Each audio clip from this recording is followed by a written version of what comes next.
السلام علیکم friends and viewers, welcome to my channel Urdu and Islamic quotations. اگر آپ کو میری ویڈیوز پسند آتی ہیں تو پلیز میرے چینل کو لائک اینڈ سبسکرائب ضرور کیجیے اور بیل کے آئیکن کو دبانا مت بھولیے تاکہ آپ کے لیے میں مزید ایسی ویڈیوز بنا کے لا سکوں۔ Thank you. اللہ تعالیٰ نے حضرت یوسف علیہ السلام کے قصے کو احسن القصص یعنی تمام قصوں میں سب سے اچھا قصہ فرمایا، اس لیے کہ حضرت یوسف علیہ السلام کی مقدس زندگی کے اتار چڑھاؤ اور رنج و راحت اور غم و سرور کے مد و جزر میں ہر ایک واقعہ بڑی بڑی عبرتوں اور نصیحتوں کے سامان اپنے دامن میں لیے ہوئے ہے۔ ہم اس کا قصے کا خلاصہ تحریر کرتے ہیں۔ حضرت یعقوب علیہ السلام کے 12 بیٹے تھے۔ ان کے نام یہ ہیں: یہودا، روبیل، شمعون، لاوی، زبولون، یجر، دان، فتائی، جاد، آسر، یوسف، بنیامین۔ ان میں حضرت بنیامین حضرت یوسف علیہ السلام کے حقیقی بھائی تھے، باقی دوسری ماؤں سے تھے۔ حضرت یوسف علیہ السلام اپنے تمام بھائیوں میں سب سے زیادہ اپنے باپ کے پیارے تھے، اور چونکہ ان کی پیشانی پر نبوت کے نشان درخشاں تھے، اس لیے حضرت یعقوب علیہ السلام ان کا بےحد احترام کرتے تھے، ان سے انتہائی محبت فرماتے تھے۔ 7 برس کی عمر میں حضرت یوسف علیہ السلام نے یہ خواب دیکھا کہ 11 ستارے اور چاند سورج ان کو سجدہ کر رہے ہیں۔ حضرت یوسف علیہ السلام نے جب اپنا خواب اپنے والد ماجد حضرت یعقوب علیہ السلام کو سنایا تو آپ نے ان کو منع فرمایا کہ پیارے بیٹے، خبردار تم اپنا یہ خواب اپنے بھائیوں سے مت بیان کرنا، ورنہ وہ لوگ جذبہ حسد میں تمہارے خلاف کوئی چال نہ چل دیں گے۔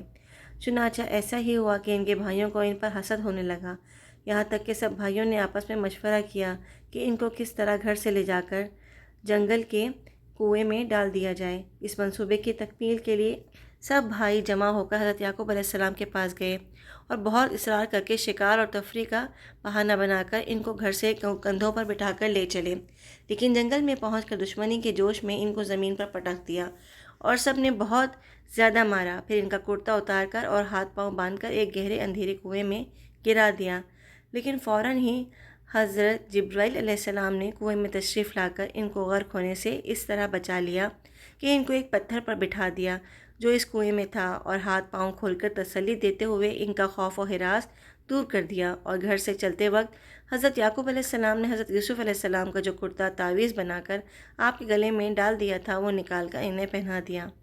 کہا جاتا ہے کہ اس سے اس اندھیرے کنویں میں روشنی ہو گئی۔ یہ کرتا حضرت ابراہیم علیہ السلام کا تھا۔ حضرت یوسف علیہ السلام کے بھائی آپ کو کنویں میں ڈال کر آپ کے پیرہن کو بکری کے خون سے لت پت کر کے اپنے گھر کو روانہ ہو گئے اور مکان کے باہر ہی سے چیخیں مار کر رونے لگے۔ حضرت یعقوب علیہ السلام گھبرا کر گھر سے باہر نکلے اور رونے کا سبب پوچھا کہ تم لوگ کیوں رو رہے ہو؟ کیا تمہاری بکریوں کو نقصان پہنچا چکا ہے؟ یا پھر حضرت یعقوب علیہ السلام نے دریافت کیا کہ یوسف کہاں ہے؟ میں اس کو نہیں دیکھ رہا ہوں۔ تو بھائیوں نے روتے ہوئے کہا کہ ہم کھیلتے ہوئے دور نکل گئے اور یوسف علیہ السلام کو اپنے سامان کے پاس بٹھا دیا تو ایک بھیڑیا آیا اور بھائی کو کھا گیا۔ یہ ان کا کرتا ہے۔ حضرت یعقوب علیہ السلام نے اشک بار ہو کر اپنے نور نظر کے کرتے کو جب ہاتھ میں لے کر غور سے دیکھا تو کیا دیکھتے ہیں کہ کرتا تو بالکل سلامت ہے، کرتا کہیں سے بھی پھٹا ہوا نہیں ہے۔ ان لوگوں نے کرتے میں خون تو لگا دیا تھا لیکن پھاڑنا بھول گئے تھے۔ آپ ان لوگوں کے مکر اور جھوٹ کو بھانپ گئے اور فرمایا کہ بڑا ہوشیار اور سیانہ بھیڑیا تھا کہ میرے یوسف کو تو پھاڑ کر کھا گیا مگر ان کے کرتے پر ایک ذرا سی خراش بھی نہیں آئی۔ تو آپ نے صاف صاف فرما دیا کہ یہ سب تم لوگوں کی کارستانی اور مکر و فریب ہے۔ پھر آپ نے دکھے دل اور درد بھری آواز میں فرمایا کہ ترجمہ: اب تو میرے لیے صبر ہی بہتر ہے، اور جو باتیں تم بنا رہے ہو ان پر اللہ ہی مددگار ہے۔ حضرت یوسف علیہ السلام 3 دن اس کنویں میں تشریف فرما رہے۔ یہ کنواں کھارا تھا مگر آپ کی برکت سے اس کا پانی بہت ہی شیریں میٹھا ہو گیا۔ اتفاق سے ایک قافلہ مدین سے مصر جا رہا تھا۔ جب اس قافلے کا ایک آدمی جس کا نام مالک بن زار خزائی تھا پانی بھرنے کے لیے آیا، کنویں میں ڈول ڈالا تو حضرت یوسف علیہ السلام ڈول پکڑ کر لٹک گئے۔ مالک بن زار نے ڈول کھینچا تو آپ کنویں سے باہر آئے۔ جب اس نے آپ کے حسن و جمال کو دیکھا تو یا بشرا حاضر غلام یہ کہہ کر اپنے ساتھیوں کو خوشخبری سنانے لگا۔ حضرت یوسف علیہ السلام کے بھائی جو اس جنگل میں روزانہ بکریاں چرایا کرتے تھے، روزانہ کنویں میں جھانک جھانک کر دیکھا کرتے تھے۔ جب ان لوگوں نے آپ کو کنویں میں نہیں دیکھا تو تلاش کرتے ہوئے قافلے کے پاس جا پہنچے اور آپ کو دیکھتے ہی کہنے لگے، یہ تو ہمارا بھاگا ہوا غلام ہے جو بالکل ہی ناکارہ اور نافرمان ہے۔ اگر تم اس کو خریدو تو بہت ہی سستا تمہیں فروخت کر دیں گے، مگر شرط یہ ہے کہ تم لوگ اس کو یہاں سے اتنی دور لے جا کر فروخت کرنا کہ یہاں تک اس کی خبر تک نہ پہنچے۔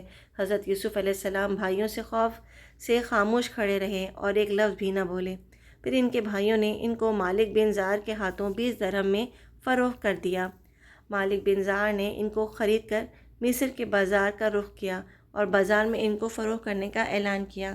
ان دنوں مصر کا بادشاہ ریان بن ولید املیک تھا اور اس نے اپنے وزیر اعظم قطفیر مصری کو مصر کی حکومت اور خزانے سونپ دیے تھے، اور مصر میں لوگ اس کو عزیز مصر کے خطاب سے پکارتے تھے۔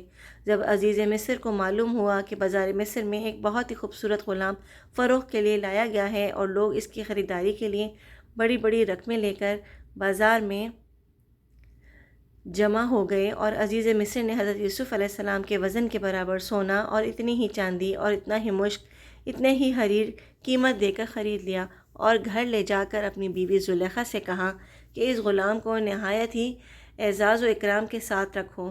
اس وقت آپ کی عمر 13 یا 17 برس تھی۔ زلیخا حضرت یوسف علیہ السلام کے حسن کی فریفتہ ہو گئی۔ ایک دن خوب بناؤ سنگھار کر کے تمام دروازوں کو بند کر دیا اور حضرت یوسف علیہ السلام کو تنہائی میں لبھانے لگی۔ آپ نے معاذ اللہ کہہ کر فرمایا کہ میں اپنے مالک عزیز مصر کے احسان کو فراموش کر کے ہرگز اس کے ساتھ کوئی خیانت نہیں کر سکتا۔ پھر جب خود زلیخا آپ کی طرف لپکی تو آپ بھاگ نکلے، اور زلیخا نے دوڑ کر پیچھے سے آپ کا پیرہن پکڑ لیا جو پھٹ گیا، اور آپ کے پیچھے زلیخا دوڑتی ہوئی صدر دروازے پر پہنچ گئے۔ اتفاق سے ٹھیک اسی حالت میں عزیز مصر مکان میں داخل ہوا، اور دونوں کو دوڑتے ہوئے دیکھ کر اس وقت زلیخا نے مکاری کی اور فوراً بولی، اس غلام کی سزا یہ ہے کہ اس کو جیل خانے بھیج دیا جائے اور کوئی دوسری سخت سزا دی جائے، کیونکہ اس نے تمہاری گھر والی کے ساتھ برائی کا ارادہ کیا تھا۔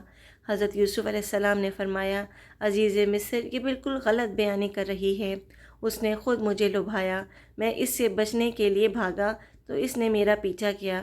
عزیز مصر دونوں کا بیان سن کر حیران رہ گیا اور بولا، اے یوسف، میں کس طرح یقین کر لوں کہ تم سچے ہو؟ آپ نے فرمایا، گھر میں 4 مہینے کا ایک بچہ پالنے میں لیٹا ہوا ہے جو زلیخا کے ماموں کا لڑکا ہے، اس سے دریافت کر لیجئے کہ کیا واقعہ ہے۔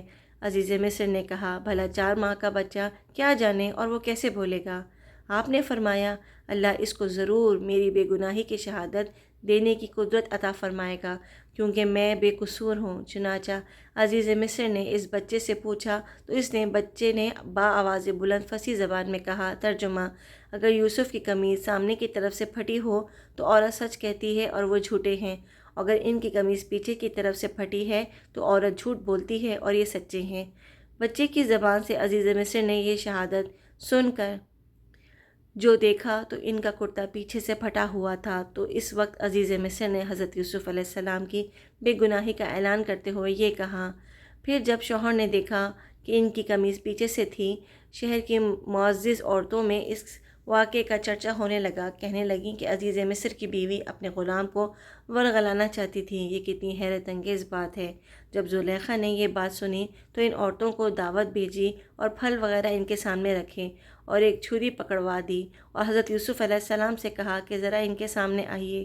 جب ان عورتوں نے حضرت یوسف علیہ السلام کو دیکھا تو حیرت کے مارے آنکھیں پھٹی کی پھٹی رہ گئیں، پھل کاٹنے کی بجائے اپنے ہاتھ کاٹ لیے، بولی، یہ تو انسان نہیں ہے بلکہ یہ فرشتہ ہے۔ ان خواتین نے اپنے اپنے طور سے یوسف علیہ السلام کو اپنے جال میں پھنسانا چاہا، لیکن حضرت یوسف علیہ السلام ان کے دامن فریب میں نہ پھنسے۔ جب اس طرح کے واقعات بڑھ گئے تو وزراء اور ارکان سلطنت سے عزیز مصر نے مشورہ کیا اور طے پایا کہ یوسف علیہ السلام کو قید خانے بھجوا دیا جائے۔ آپ نے جیل پہنچ کر فرمایا، اے اللہ، یہ قید خانے کی کوٹری مجھ کو اس بلا سے زیادہ محبوب ہے جس کی طرف زلیخا اور خواتین مصر مجھے بلا رہی تھیں۔ اب 7 یا 12 برس جیل خانے میں رہے اور قیدیوں میں توحید اور اعمال صالح کی دعوت فرماتے رہے۔ تمام قیدی آپ کے حسن اخلاق اور آپ کے کردار کے گرویدہ ہو گئے۔ یہ عجیب اتفاق ہے کہ جس دن آپ قید خانے میں داخل ہوئے اس دن آپ کے ساتھ بادشاہ مصر کے 2 خادم، ایک شراب پلانے والا، دوسرا باورچی، دونوں جیل میں خواب دیکھا۔ دونوں نے اپنا اپنا خواب حضرت یوسف علیہ السلام سے بیان کیا، جس کی تعبیر حضرت یوسف علیہ السلام نے بیان کی جو 100% صحیح ثابت ہوئی۔ پہلے کا یہ خواب تھا، ترجمہ: میں نے دیکھا ہے کہ میں نچوڑ رہا ہوں شراب کا رس۔ اس کی تعبیر حضرت یوسف علیہ السلام نے کچھ یوں دی کہ تم الزام سے بری ہو جاؤ گے اور دوبارہ اپنے عہدے پر بحال ہو کر اپنے مالک کو شراب پلاؤ گے۔ دوسرے کا خواب یہ تھا۔ ترجمہ: میں نے دیکھا کہ میں اٹھائے ہوئے ہوں، اپنے سر پر روٹی کھا رہے ہیں اس میں سے پرندے۔ حضرت یوسف علیہ السلام نے اس خواب کی تعبیر بیان کی کہ تمہیں سولی پر لٹکایا جائے گا اور تمہارے سر کو پرندے نوچ نوچ کر کھائیں گے۔ چنانچہ ایسا ہی ہوا۔ ساقی بری ہو گیا اور باورچی کو سزائے موت ہو گئی۔ قید خانے میں آپ کا نام معبر یعنی تعبیر دینے والا مشہور ہو گیا۔ اسی دوران مصر کے بادشاہ اعظم ریان بن ولید نے بھی خواب دیکھا۔ ترجمہ: میں خواب میں دیکھتا ہوں کہ 7 موٹی تازی گائیں ہیں جنہیں 7 دبلی پتلی گائیں کھا رہی ہیں۔ نیز خوشے ہرے بھرے ہیں اور 7 اور ہیں جو سوکھے ہوئے ہیں۔ اے درباریوں، اگر تم خواب کی تعبیر دے سکتے ہو تو میرے اس خواب کا مطلب بتاؤ۔ بادشاہ اعظم نے اپنے درباریوں کو اس خواب کی تعبیر دریافت کی تو لوگوں نے اس خواب کو خواب پریشان کہہ کر اس کی کوئی تعبیر نہ بتائی۔ اتنے میں بادشاہ کا ساقی جو قید خانے میں رہا ہو کر آ گیا تھا، اس نے کہا کہ مجھے اس خواب کی تعبیر معلوم کرنے کے لیے جیل خانے میں جانے کی اجازت دے دی جائے۔ چنانچہ یہ بادشاہ کا قاصد بن کر قید خانے میں حضرت یوسف علیہ السلام کے پاس گیا۔ بادشاہ کا خواب بیان کر کے تعبیر دریافت کی کہ حضرت یوسف علیہ السلام نے فرمایا کہ 7 برس مسلسل کھیتی کرو اور ان کے اناجوں کو بالیوں میں محفوظ رکھو، پھر 7 برس تک سخت خوش سالی رہے گی۔ قحط کے ان 7 برسوں میں پہلے 7 برسوں کا محفوظ کیا ہوا اناج لوگ کھائیں گے، اس کے بعد پھر ہریالی کا سال آئے گا۔ قاصد نے واپس جا کر بادشاہ سے اس کے خواب کی تعبیر بتائی تو بادشاہ نے حکم دیا کہ حضرت یوسف علیہ السلام کو جیل خانے سے نکال کر میرے دربار میں لاؤ۔ قاصد رہائی کا پروانہ لے کر جیل خانے میں پہنچا تو آپ نے فرمایا کہ پہلے زلیخا اور دوسری عورتوں کے ذریعے میری بے گناہی اور پاک دامنی کا اظہار کرا لیا جائے، اس کے بعد ہی جیل سے باہر نکلوں گا۔ چنانچہ بادشاہ نے اس کی تحقیقات کرائی، جو تحقیقات کے دوران زلیخا نے اقرار کر لیا کہ میں نے خود ہی حضرت یوسف علیہ السلام کو پھسلایا تھا، خطا میری ہے، حضرت یوسف علیہ السلام سچے اور پاک دامن ہیں۔ اس کے بعد بادشاہ نے حضرت یوسف علیہ السلام کو دربار میں بلا کر کہا کہ آپ ہمارے دربار کے معزز ہیں۔ To be continued. Thanks for watching.